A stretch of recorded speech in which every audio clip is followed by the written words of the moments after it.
प्यारे बच्चों, अगर आप भी कक्षा 10वीं के छात्र हैं प्यारे बच्चों, और आप भी हिंदी पढ़ते हैं और आपका भी क्या है प्यारे बच्चों 2026 में बोर्ड पेपर है प्यारे बच्चों, तो ये वीडियो आपके लिए सबसे ज्यादा इंपॉर्टेंट होने वाला है प्यारे बच्चों।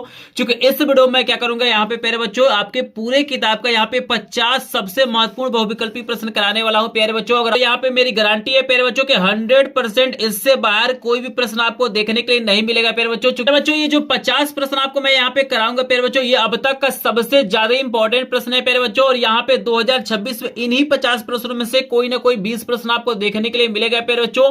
यहाँ पे बता दूं प्यारे बच्चों कि वैसे तो अगर पूरे किताब की बात करेंगे तो पूरे किताब में लगभग आपको यहाँ पे 300 प्लस बहुविकल्पी प्रश्न देखने के लिए मिलेंगे प्यारे बच्चों। यहाँ पे हिंदी गद्य के इतिहास के, हिंदी पद के इतिहास से, और यहाँ पे व्याकरण के जितने भी प्रश्न उसमें लगभग आपको 300 प्लस बहुविकल्पी प्रश्न देखने के लिए मिलेंगे प्यारे बच्चों। लेकिन प्यारे बच्चों बता दूं कि केवल और केवल अगर ये 50 प्रश्न आप देख लेते हैं, इनको तैयार कर लेते हैं प्यारे बच्चों, तो आपको यहाँ पे 300 प्रश्नों को बिल्कुल तैयार करने की जरूरत नहीं पड़ेगी प्यारे बच्चों। और जैसे ये 50 प्रश्न तैयार कर लेंगे प्यारे बच्चों, यहाँ पे 20 में 20 नंबर आपका पक्का हो जाएगा प्यारे बच्चों। और जहां तक मुझे लग रहा है प्यारे बच्चों, अगर 20 में 20 नंबर पा जाते हैं ना, तो हिंदी में आपको 95% नंबर पाने से कोई नहीं रोक सकता है, क्योंकि इसमें कुछ ना कुछ नंबर कट जाते हैं। बाकी जो 50 नंबर के वर्णात्मक प्रश्न आते हैं उसमें से नहीं कटता है प्यारे बच्चों। तो चलिए प्यारे बच्चों इस वीडियो को स्टार्ट करते हैं और हिंदी के 50 सबसे इंपॉर्टेंट प्रश्नों को करा देते हैं। तो प्यारे बच्चों आप लोग वीडियो को कमेंट बॉक्स में कमेंट भी करते रहिएगा, क्योंकि अपने आप को भी आप लोग टेस्ट कर लीजिए क्या ये 50 प्रश्न आपको तैयार है कि नहीं तैयार है, क्योंकि यही 50 प्रश्न है जो इस बार 2026 में आपको देखने के लिए मिलेंगे। तो पहला प्रश्न आपको दिया गया प्यारे बच्चों कि आलोचना विधा के प्रमुख लेखक हैं। बताना है कि जो आलोचना विधा है इसके प्रमुख लेखक कौन है प्यारे बच्चों। जयशंकर प्रसाद जी हैं, मुंशी प्रेमचंद्र जी हैं, आचार्य रामचंद्र शुक्ल हैं, या डॉक्टर राजेंद्र प्रसाद है। तो प्यारे बच्चों बताइए कि आलोचना विधा के सबसे प्रसिद्ध, सबसे मुख्य या सबसे प्रमुख लेखक कौन से हो सकते हैं प्यारे बच्चों। 4 ऑप्शन आपको दिया गया है प्यारे बच्चों। अपने आप को आप लोग टेस्ट करिए क्या इसका आंसर आपको याद है कि नहीं याद है। तो प्यारे बच्चों यहाँ पे याद रखना है, अगर आपसे पूछेगा कि आलोचना विधा पूछे चाहे निबंध विधा पूछे, तो इसमें सबसे प्रमुख जो नाम आता है आचार्य रामचंद्र शुक्ल का होता है प्यारे बच्चों। यहाँ पे गो वाला ऑप्शन करेक्ट होगा। आपके सामने ये प्रश्न आएगा तो आप लोग गो वाले ऑप्शन पे गोला बना के आइएगा प्यारे बच्चों। और यहाँ पे देखिए प्यारे बच्चों जो 2 नंबर का प्रश्न है कितना ज्यादा इंपॉर्टेंट आपको दे दिया गया है, देख सकते हैं प्यारे बच्चों। एक एक प्रश्न इंपॉर्टेंट है, वीडियो को बिल्कुल भी आपको स्किप नहीं करना है, क्योंकि जो भी स्टूडेंट इस वीडियो को स्किप कर देंगे प्यारे बच्चों उनका भी क्या होगा, हिंदी में नंबर कम हो जाएगा। और यहाँ पे दूसरा प्रश्न आपको देख लेना है, प्रश्न है कि बादल की मृत्यु किसकी रचना है। आपको बताना है कि बहुत ही प्रसिद्ध ये रचना है बादल की मृत्यु, बताना है ये किसकी रचना है प्यारे बच्चों। 4 ऑप्शन आपको दिया गया है, जयशंकर प्रसाद दिया गया है, मुंशी प्रेमचंद्र दिया गया है, राम कुमार वर्मा दिया गया है, और राजेंद्र प्रसाद दिया गया है। तो प्यारे बच्चों आप लोग कमेंट में मुझे बताइए कि कौन सा ऑप्शन यहाँ पे करेक्ट होगा, देखते हैं कितने लोग सही आंसर देते हैं। तो प्यारे बच्चों अगर हम प्रश्न नंबर 2 की बात करेंगे, तो इसके अगर हम रचनाकार की बात करेंगे तो राम कुमार वर्मा की रचना है। 2 वाले ऑप्शन पे आपको क्या करना है प्यारे बच्चों, टिक करना है। और प्यारे बच्चों 2 के बाद से आपके सामने देख सकते हैं 3 नंबर का सबसे ज्यादा इंपॉर्टेंट प्रश्न आ गया है कि मां के आंगन चहके द्वार के लेखक का नाम बताना है। बताइए प्यारे बच्चों, मां के आंगन चहके द्वार ये जो बहुत ही फेमस रचना है, इसके लेखक कौन हो सकते हैं। कन्हैयालाल मिश्र हैं, मोहन राकेश हैं, जयशंकर प्रसाद हैं, या मुंशी प्रेमचंद्र हैं। बताइए प्यारे बच्चों। तीसरे प्रश्न का सभी लोग आंसर दीजिएगा। तो याद रखेगा महके आंगन चहके द्वार के लेखक क्या है, कन्हैयालाल मिश्र जी हैं। यहाँ पे कौवल ऑप्शन करेक्ट होगा प्यारे बच्चों। प्यारे बच्चों बिल्कुल आपको टेंशन नहीं लेना है, इस वीडियो में मैं केवल 50 प्रश्न आपको कराऊंगा, और इस 50 प्रश्न में आपको सभी प्रकार के प्रश्न आ जाएंगे, क्या हिंदी गद्य के इतिहास के प्रश्न हो, हिंदी पद के इतिहास के प्रश्न हो, या व्याकरण के प्रश्न हो, चाहे जो आपके हिंदी में संस्कृत वाले प्रश्न आते हैं जिसमें विभक्ति और वचन पूछा जाता है, सभी प्रकार के प्रश्न करा दूंगा प्यारे बच्चों। अंतिम मौका है प्यारे बच्चों आपके पास, अगर आप भी चाहते हैं कि आपका भी हिंदी में नंबर यहाँ पे 95% से ऊपर आए प्यारे बच्चों, तो इन 50 प्रश्नों को जरूर देखिएगा। और जिनको लग रहा है कि भाई सभी प्रश्न उनको तैयार है, वो भी इस वीडियो को ध्यान से देखेंगे और अपने आप को पहचानेंगे, अपने आप को टेस्ट करेंगे कि 50 में से कितने प्रश्नों का आंसर वे तैयार है या आंसर दे पाते हैं प्यारे बच्चों। तो इस वीडियो को स्किप मत करिएगा। और यहाँ पे प्यारे बच्चों देख सकते हैं 4 नंबर का प्रश्न है कि शेखर एक जीवनी किस विधा की रचना है। देखिएगा प्यारे बच्चों जब ये बोर्ड परीक्षा में पूछा जाता है ना, तो यहाँ पे 99% लोग इसमें क्या होते हैं, कंफ्यूज हो जाते हैं। इसमें 99% लोग क्या करते हैं, गलती कर देते हैं। इसका रीजन ये है कि इसमें लिखा हुआ है कि शेखर एक जीवनी, तो बहुत सारे बच्चों को यही लगता है कि शेखर एक जीवनी है तो ये जीवनी विधा की रचना है, लेकिन ऐसी गलती आपको नहीं करना है प्यारे बच्चों। जो आप लोग कमेंट में बताइए कि ये जो शेखर एक जीवनी है किस विधा की रचना है। कहानी है प्यारे बच्चों, जीवनी है, उपन्यास है या नाटक है? बताइए। यहाँ पे 99% लोग गलती करते हैं। अपने आप को चेक करिए कि आप 99% में है कि 1% में है। अभी इसका आंसर मैं बताऊंगा। तो प्यारे बच्चों याद रखना है कि ये एक प्रकार का उपन्यास है। प्यारे बच्चों गलत ऑप्शन पे आपको टिक करना है। आई होप आपको समझ में आ रहा होगा। और ये 5 नंबर का प्रश्न तो कोई भी नहीं रोक सकता है प्यारे बच्चों। 2026 के बोर्ड परीक्षा में देखने के लिए मिल जाएगा। याद रखिएगा ये 2026 के बोर्ड परीक्षा में छप चुका है कि शुक्ल युग का जो समय है कब से कब तक माना जाता है। बताइए शुक्ल युग का समय कब से कब तक माना जाता है?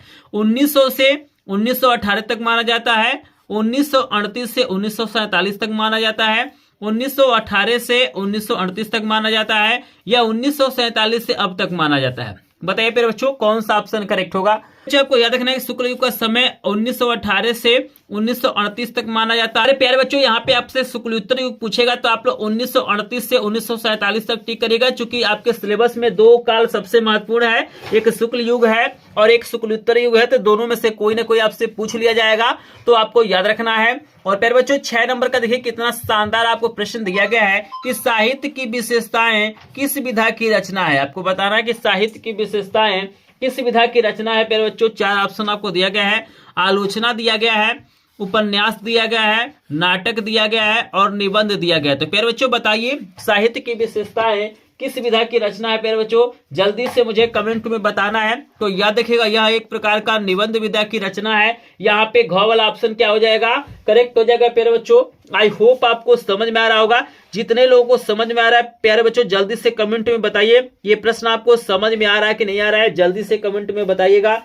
बहुत ही शानदार, बहुत ही ज्यादा इंपॉर्टेंट प्रश्न है प्यारे बच्चों। इस वीडियो को स्किप नहीं करना है, क्योंकि इस वीडियो के द्वारा आप लोग अपने आप को टेस्ट कर सकते हैं कि आप लोग हिंदी के लिए कितना तैयार हैं प्यारे बच्चों। क्योंकि ये 50 प्रश्न आपको कहीं पर भी देखने के लिए नहीं मिलेंगे, और यही 50 प्रश्न है जो हर साल पूछे जाते हैं, और इस बारी भी 2026 में भी आपको देखने के लिए मिलेगा प्यारे बच्चों। तो एक एक प्रश्न का आंसर दीजिए, अपने आप को पहचानिए, अपने आप को देखिए कि कितने प्रश्न का आंसर आप लोग दे पाते हैं। प्यारे बच्चों हम आगे चलेंगे। तो यहाँ पे प्यारे बच्चों मैंने आपको 6 प्रश्न करा दिया।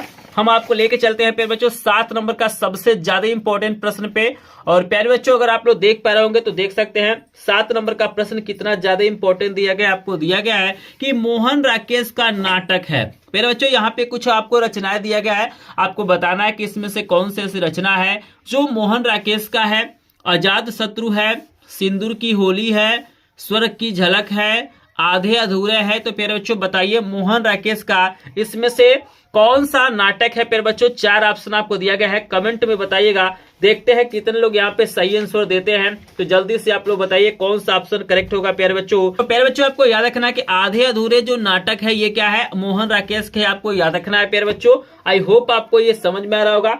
चलिए प्यारे बच्चों आगे आपको लेके चलते हैं और अगला प्रश्न दिखाते हैं। और 8 नंबर का भी प्रश्न प्यारे बच्चों बहुत ही ज्यादा इंपॉर्टेंट है। आपको बताना है कि गंगा लहरी रचना है। आपको बताना है कि गंगा लहरी किसकी रचना है? पद्माकर की है, निराला की है, भूषण की है, या मुंशी प्रेमचंद्र की है। तो प्यारे बच्चों आपको याद रखना है गंगा लहरी पद्माकर की रचना है। यहाँ पे केवल ऑप्शन पे आपको टिक करना है। और प्यारे बच्चों अगला प्रश्न देखिएगा 9 नंबर का कितना शानदार, कितना ज्यादा इंपॉर्टेंट दिया गया है कि बिहारी ने किस भाषा में काव्य रचना की है। देखिए यहाँ पे 4 ऑप्शन आपको दिया गया है। ब्रज दिया गया है, आपको अवधि दिया गया है, भोजपुरी दिया गया है और खड़ी बोली दिया गया। तो आपको बताना प्यारे बच्चों बिहारी ने किस भाषा में काव्य रचना किया है। तो इन्होंने ब्रज भाषा में किया है प्यारे बच्चों। 9 नंबर का केवल ऑप्शन करेक्ट होगा। और यहाँ पे प्यारे बच्चों देखिए 10 नंबर का कितना शानदार, कितना ज्यादा इंपॉर्टेंट प्रश्न आपसे पूछा गया है। प्रश्न है कि कवि भूषण की रचना नहीं है। प्यारे बच्चों आपको बताना है कि इसमें से कौन सी रचना है जो महाकवि भूषण की रचना नहीं है। रामचंद्रिका है, शिवराज भूषण है, छत्रसाल दशक है, या शिवा बावनी है। तो बताइए प्यारे बच्चों भूषण जी की कौन सी इसमें से रचना नहीं है प्यारे बच्चों।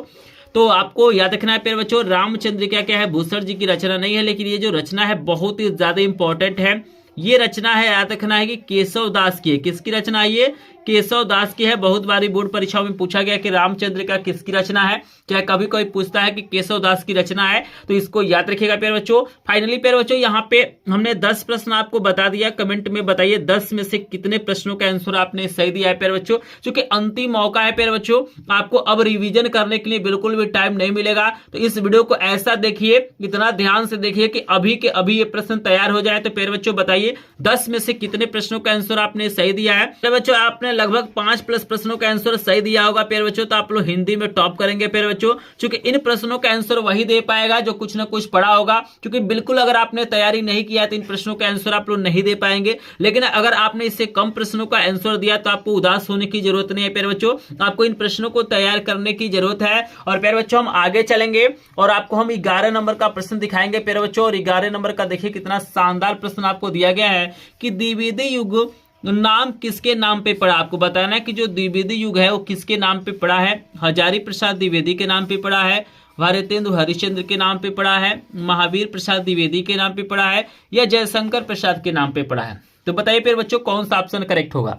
तो यहाँ पे याद रखना है प्यारे बच्चों, महावीर प्रसाद द्विवेदी के नाम पे द्विवेदी युग पड़ा है, तो गौवल ऑप्शन करेक्ट होगा।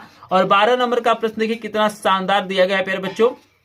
ये प्रश्न देखिए कितना शानदार आपके सामने है कि किस कहानीकार की कहानियां मानसरोवर नाम से 8 भागों में संकलित हैं। हजारी प्रसाद द्विवेदी की, मुंशी प्रेमचंद्र की, महावीर प्रसाद द्विवेदी की, या जयशंकर प्रसाद की। बताइए किस कहानीकार की कहानियां मानसरोवर नाम से 8 भागों में संकलित है। तो यहाँ पे खबर ऑप्शन करेक्ट होगा, मुंशी प्रेमचंद्र की। प्यारे बच्चों आपको याद रखना है। आई होप आपको ये सारे प्रश्न समझ में आ रहे होंगे प्यारे बच्चों।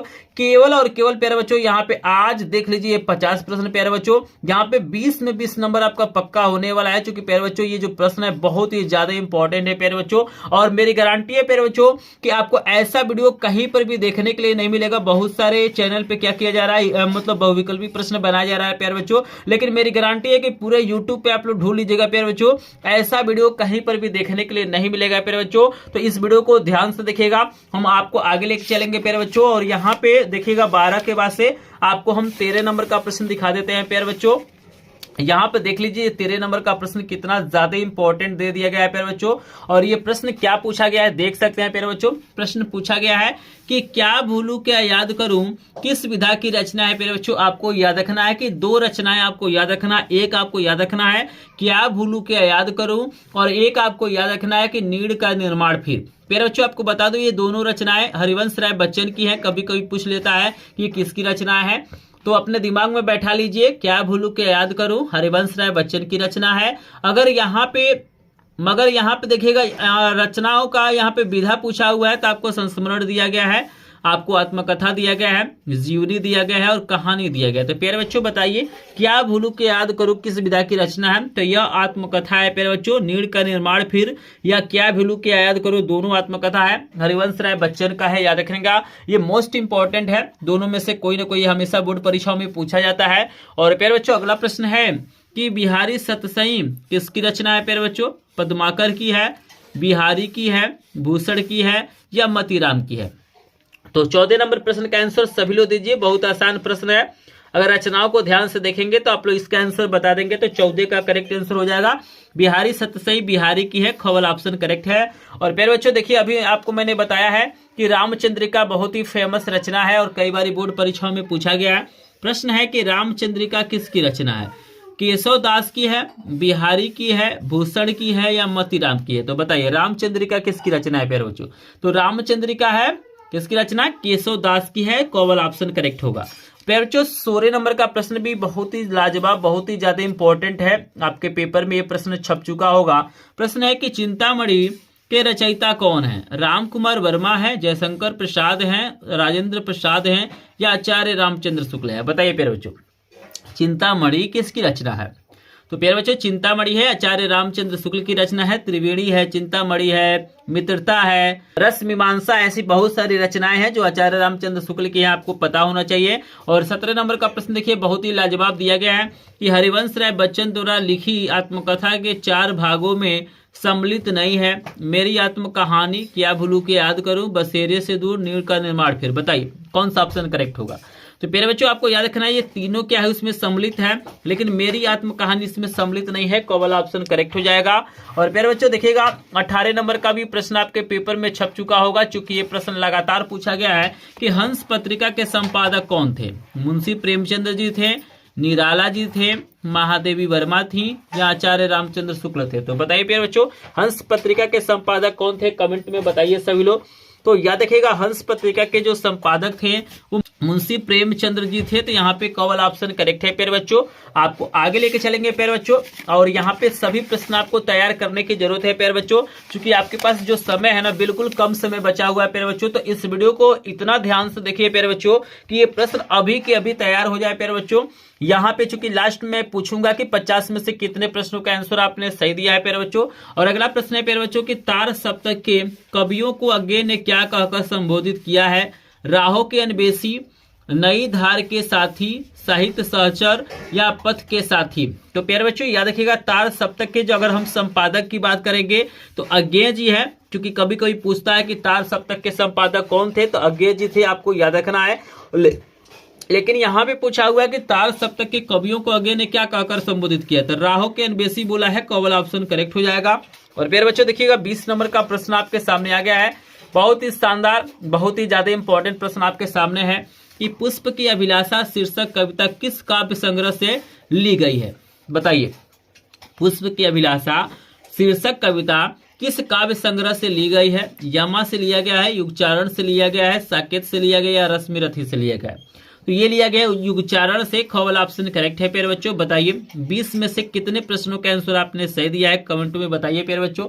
20 प्रश्न खत्म हो गए प्यारे बच्चों, बताइए कितने प्रश्नों का आंसर आपने सही दिया है? तो प्यारे बच्चों लगभग अगर आपने 10 प्लस प्रश्नों का आंसर सही दिया है प्यारे बच्चों, तो आप लोग क्या करेंगे, यहाँ पे हिंदी में टॉप करेंगे प्यारे बच्चों। लेकिन अगर आपने 10 से कम प्रश्नों का आंसर दिया है तो आपको इन प्रश्नों को तैयार करने की जरूरत है प्यारे बच्चों।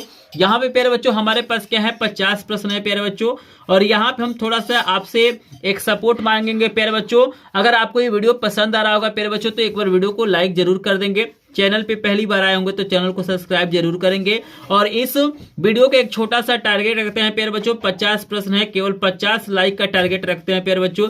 देखते हैं आप लोग कितना जल्दी इस टारगेट को पूरा करते हैं। तो प्यारे बच्चों 50 प्रश्न खत्म होते होते देखते हैं आप लोग 50 लाइक का टारगेट पूरा कर देते हैं कि नहीं कर देते हैं। तो जो लोग प्यारे बच्चों वीडियो को लाइक नहीं किए होंगे प्लीज वीडियो को लाइक करेंगे, चैनल पे पहली बार आए होंगे तो चैनल को सब्सक्राइब करेंगे, क्योंकि अगर आप लाइक सब्सक्राइब किए रहेंगे प्यारे बच्चों तो आपको सभी विषयों का पीडीएफ नोट बिल्कुल फ्री में दिया जाएगा। और यहाँ पे जो आप वीडियो देख रहे हैं इसका भी पीडीएफ नोट बिल्कुल फ्री में दिया जाएगा, क्योंकि अभी मैं वीडियो के लास्ट में अपना व्हाट्सएप नंबर दूंगा जहां से आपको बिल्कुल फ्री में सभी विषयों का इंपॉर्टेंट प्रश्नों का पीडीएफ नोट मिल जाएगा। तो जो लोग लाइक किए रहेंगे, चैनल को सब्सक्राइब किए रहेंगे, उन्हीं को दिया जाएगा प्यारे बच्चों। और आगे चलते हैं, 21 नंबर का प्रश्न आपको कराते हैं। 21 नंबर का प्रश्न है कि दूसरा सप्तक कब प्रकाशित किया गया था प्यारे बच्चों? 4 ऑप्शन आपको दिया गया है, 1951 दिया गया है, 1959 दिया गया है, 1943 दिया गया, 1979 दिया गया है। तो प्यारे बच्चों बताइए दूसरा सप्तक कब प्रकाशित किया गया था? तो प्यारे बच्चों याद रखिएगा, आपको एक जानकारी दे दूं कि ये प्रश्न मोस्ट इंपॉर्टेंट है प्यारे बच्चों। तार सप्तक का प्रकाशन का जो सन है एकदम 100% है कि कोई ना कोई आपसे पूछा जाएगा। तो यहाँ पे दूसरे की बात करेंगे तो 1951 होगा। यहाँ पे आपको जानकारी दे दूं कि पहला जो सप्तक है वो 1943 में प्रकाशित किया गया था। कब किया गया था? 1943 में। दूसरा वाला किया गया था 1951 में प्यारे बच्चों, और तीसरा वाला किया गया था 1959 में। तो यहाँ पे अगर आप लोग ध्यान से देखेंगे तो सब में अंतर आपको 8 साल नजर आएगा। तो याद रखिएगा, बस आप एक याद रखिएगा, पहला हुआ था 1943 में, फिर 8 जोड़ेंगे तो दूसरा निकलेगा, फिर 8 जोड़ेंगे तो तीसरा निकलेगा। तो इसको याद रखिएगा, तीनों में से कोई ना कोई आपसे पेपर में पूछा जाएगा। क्लियर हो रहा है सभी को? चलिए 22 नंबर का प्रश्न देखिएगा, कितना शानदार आपको दिया गया है। विशेषताओं से संबंधित कोई ना कोई प्रश्न पूछा जाता है। पूछा गया है कि भारतेंदु युग की विशेषता नहीं है, राष्ट्रीयता की भावना, सामाजिक चेतना का विकास, अंग्रेजी शिक्षा का विरोध, काव्य भाषा के रूप में खड़ी बोली का प्रयोग। तो ये 4 ऑप्शन दिया गया है, तो यहाँ पे हो जाएगा घवल ऑप्शन करेक्ट हो जाएगा। काव्य भाषा के रूप में खड़ी बोली का प्रयोग भारतेंदु युग की विशेषता नहीं है, आपको याद रखना है। और 23 नंबर का प्रश्न है प्यारे बच्चों, देख सकते हैं कितना शानदार प्रश्न दिया गया है कि आंसू किसकी रचना है? बताइए आंसू किसकी रचना है? जयशंकर प्रसाद की, श्रीधर पाठक की, सियाराम शरण गुप्त की, हरिऔध की? बताइए आंसू किसकी रचना है? तो ये है जयशंकर प्रसाद की, कवल ऑप्शन करेक्ट हो जाएगा। और प्यारे बच्चों 24 नंबर का प्रश्न है कि सेवा सदन उपन्यास के लेखक कौन है? मुंशी प्रेमचंद्र हैं, जयशंकर प्रसाद हैं, राजेंद्र प्रसाद है या दिनकर है? तो बताइए सेवा सदन। तो सेवा सदन किसकी है? मुंशी प्रेमचंद की रचना है। तो मुंशी प्रेमचंद की बहुत सारी रचनाएं हैं, जैसे गबन भी कभी कभी पूछ लिया जाता है, कभी कभी गोदान भी पूछ लिया जाता है, कभी कभी कफन भी पूछ लिया जाता है, पूस की रात भी पूछ लिया जाता है। ऐसे बहुत सारी इनकी क्या है रचनाएं। तो थोड़ा सा जो प्रसिद्ध लेखक हैं, कवि हैं, उनकी रचनाओं को आप लोग देख लीजिएगा। और विशेष तौर पे आपकी किताब में जितने भी पार्ट दिए गए हैं, चैप्टर दिए गए हैं, उसमें जो लेखक और कवि है उनकी रचनाओं को एक बार जरूर याद कर लेंगे, क्योंकि सबसे ज्यादा जो चैप्टर्स है उनसे संबंधित प्रश्न पूछे जाते हैं। आगे चलेंगे प्यारे बच्चों, 24 के बाद से ना हम आपको 25 नंबर का प्रश्न दिखाएंगे और आप लोग देख पाएंगे कि 25 के बाद से जितने भी प्रश्न आएंगे प्यारे बच्चों व्याकरण के आएंगे। मतलब कहने का मतलब यह है कि इस वीडियो में आपको 25 प्रश्न मतलब व्याकरण के मिलेंगे और 25 प्रश्न आपको हिंदी गद्य और पद्य के इतिहास से मिलेंगे। तो आपके पास 25 नंबर का प्रश्न है कि रीतिकाल का समय कब से कब तक माना जाता है? 1643 से 1843 तक, 1343 से 1643 तक, 743 से 1343 तक, या 1843 से अब तक? बताइए रीतिकाल का समय कब से कब तक माना जाता है? तो रीतिकाल का समय है प्यारे बच्चों 1643 से 1843 तक। तो करेक्ट आंसर यहाँ पे हो जाएगा क वाला। और यहाँ पे प्यारे बच्चों आपको मैंने 25 प्रश्न यहाँ पे हिंदी गद्य और पद्य के इतिहास से करा दिया। अब हम आपको कराएंगे व्याकरण के सभी इंपॉर्टेंट प्रश्न प्यारे बच्चों। तो ये जो ग्रामर के प्रश्न हैं बिल्कुल इंपॉर्टेंट हैं, यहीं से प्रश्न बनने वाला है, तो ध्यान से देखिएगा। 25 नंबर का प्रश्न खत्म हो गया। 26 नंबर का प्रश्न है कि करुण रस का स्थायी भाव क्या है? हास है, शोक है, उत्साह है, या निर्वेद है? तो बताइए प्यारे बच्चों करुण रस का स्थायी भाव क्या होता है? तो करुण रस का स्थायी भाव होता है प्यारे बच्चों यहाँ पे शोक होता है। तो बोर्ड पेपर में या तो आपसे करुण रस का पूछा जाएगा, नहीं तो हास्य रस का पूछा जाएगा। तो हास्य रस का होता है प्यारे बच्चों हास होता है, इसको भी याद रखिएगा, दोनों में से कोई ना कोई एक आएगा।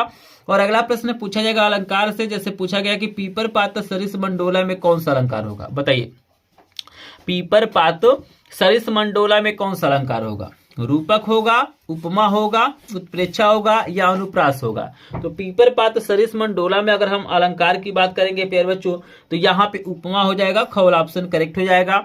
और 28 नंबर का प्रश्न देखिए कितना शानदार दिया गया है कि छंद पढ़ते समय आने वाले विराम को क्या कहते हैं? मात्रा कहते हैं, लय कहते हैं, गति कहते हैं, या यति कहते हैं? बताइए 28 नंबर का करेक्ट आंसर बताएंगे। तो 28 नंबर का करेक्ट आंसर यति होता है, घ वाला ऑप्शन करेक्ट हो जाएगा। और प्यारे बच्चों 29 नंबर का प्रश्न है कि रोला छंद में कुल कितने चरण होते हैं? 2 चरण होते हैं, 3 चरण होते हैं, 4 चरण होते हैं, या 5 चरण होते हैं? तो रोला में प्यारे बच्चों होते हैं 4 चरण, ग वाला ऑप्शन करेक्ट है। 30 नंबर का प्रश्न है प्यारे बच्चों कि सोठा छंद के दूसरे और चौथे चरण में कितनी मात्राएं होती है? 11 मात्राएं, 12 मात्राएं, 13 मात्राएं, या 16 मात्राएं? बताइए 30 का करेक्ट आंसर बताइएगा। तो 13 मात्राएं होती है प्यारे बच्चों, ग वाला ऑप्शन करेक्ट हो जाएगा। और आप लोग बताइए यहाँ पे 30 प्रश्न खत्म हो गया। बताइए 30 में से कितने प्रश्नों का आंसर आपने सही दिया है? तो 30 में से प्यारे बच्चों लगभग 15 प्रश्नों का आंसर आपने सही दिया है, तो आप लोग हिंदी में टॉप करेंगे प्यारे बच्चों। अगर आपने इससे कम प्रश्नों का आंसर दिया है तो आपको तैयारी करने की जरूरत है। लेकिन इस वीडियो का टारगेट है प्यारे बच्चों 50 लाइक का, ठीक है ना? क्योंकि ये लाइक जब कंप्लीट हो जाएगा प्यारे बच्चों तो मैं आपको बिल्कुल फ्री में पीडीएफ नोट दूंगा। तो जल्दी से इस टारगेट को पूरा करेंगे जिनको भी पीडीएफ नोट चाहिए प्यारे बच्चों। और यहाँ पे प्यारे बच्चों 30 प्रश्न खत्म हो गया, लेकिन अभी तक इस वीडियो पे 30 लाइक कंप्लीट नहीं हुआ है। तो जो लोग लाइक नहीं किए प्यारे बच्चों प्लीज लाइक करेंगे। यहाँ पे देखिएगा लाइक कराने से हमारा ये मतलब है कि यहाँ पे हमें मोटिवेशन मिलता है। मतलब अगर आप लोग वीडियो को लाइक करते हैं, चैनल को सब्सक्राइब करते हैं, तो हमें ये समझ में आता है कि स्टूडेंटों को क्या हो रहा है, वीडियो समझ में आ रहा है, प्रश्न समझ में आ रहा है। तो आपको एक सपोर्ट हमारा मिलता है और हम इस तरह का वीडियो बनाने के लिए तत्पर होते हैं। और यहाँ पे आगे चलेंगे प्यारे बच्चों। और यहाँ पे देखिए किस प्रकार के प्रश्न पूछे जाएंगे, आपसे प्रश्न पूछा जाएगा। देखिएगा यहाँ पे पूछा जाएगा कि रचना के आधार पे वाक्य के कितने भेद होते हैं? आपको बताना है कि रचना के आधार पे वाक्य के कितने भेद होते हैं। 1 होते हैं, 2 होते हैं, 3 होते हैं, या 4 होते हैं? तो रचना के आधार पे होते हैं प्यारे बच्चों 3 वाक्य, मतलब 3 भेद होते हैं, आपको याद रखना है। और यहाँ पे प्यारे बच्चों देखिएगा इसी से रिलेटेड एक और प्रश्न है कि अर्थ के आधार पे वाक्य के कितने भेद होते हैं? 4 होते हैं, 8 होते हैं, 2 होते हैं, 5 होते हैं। तो अर्थ के आधार पे 8 होते हैं प्यारे बच्चों, ख वाला ऑप्शन करेक्ट हो जाएगा।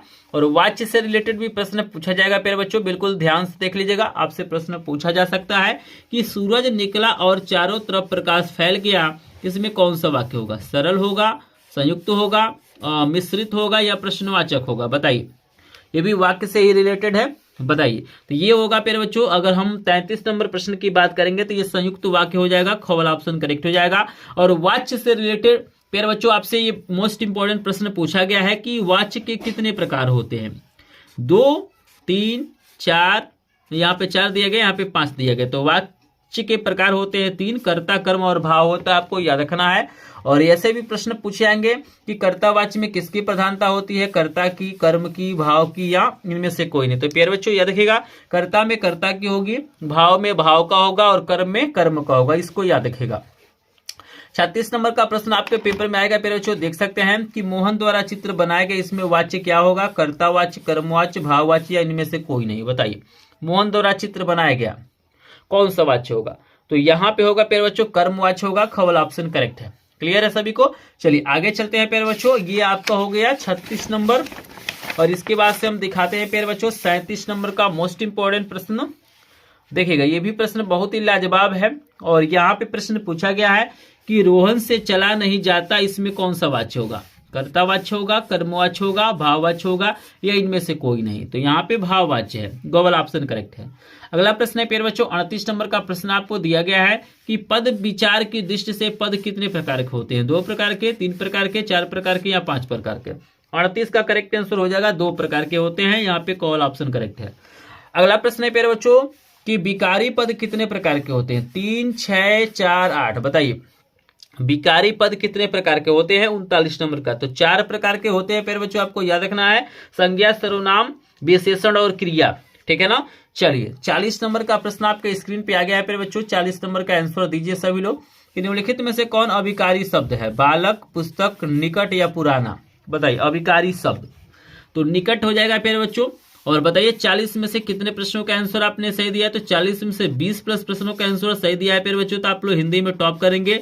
और प्यारे बच्चों जो लोग वीडियो को लाइक नहीं किए होंगे प्लीज वीडियो को लाइक जरूर कर देंगे, क्योंकि आपका लाइक शेयर सब्सक्राइब हमारा मोटिवेशन होता है। और इस वीडियो का टारगेट है 50 लाइक का, और अभी तक यहाँ पे 40 लाइक नहीं पूरा हुआ है प्यारे बच्चों, तो कैसे 50 लाइक का टारगेट पूरा होगा? देखते हैं प्यारे बच्चों कितना ज्यादा सपोर्ट करते हैं। लेकिन प्यारे बच्चों इस वीडियो को वही स्टूडेंट क्या करेगा, लाइक करेगा जिसको वीडियो पसंद आएगा, और जिसको इसका पीडीएफ चाहिए या अन्य विषयों के 50-50 इंपॉर्टेंट प्रश्नों का पीडीएफ चाहिए। तो चलिए प्यारे बच्चों आगे आपको लेकर चलते हैं।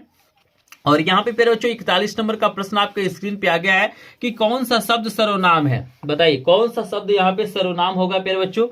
4 ऑप्शन आपको दिया गया है, मोहन है, बागीचा है, तुम है, सच्चाई है। तो यहाँ पे हो जाएगा तुम हो जाएगा, गौल ऑप्शन करेक्ट है। अभ्यागत में आपको बताना है उपसर्ग क्या होगा, अ होगा, अभी होगा, आ होगा, अप होगा। तो यहाँ पे अभी हो जाएगा, आपको याद रखना है।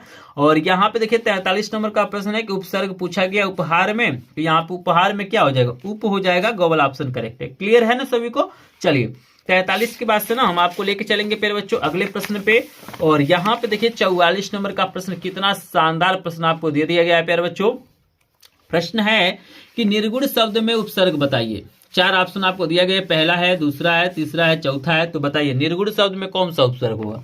तो यहाँ पे गौल ऑप्शन करेक्ट हो जाएगा। नीलकंठ में आपको समास बताना है, द्वंद्व होगा, द्विगु होगा, कर्मधारय होगा या बहुब्रीहि होगा। तो 45 का करेक्ट आंसर बताइए। तो बहुब्रीहि हो जाएगा, गौल ऑप्शन करेक्ट हो जाएगा।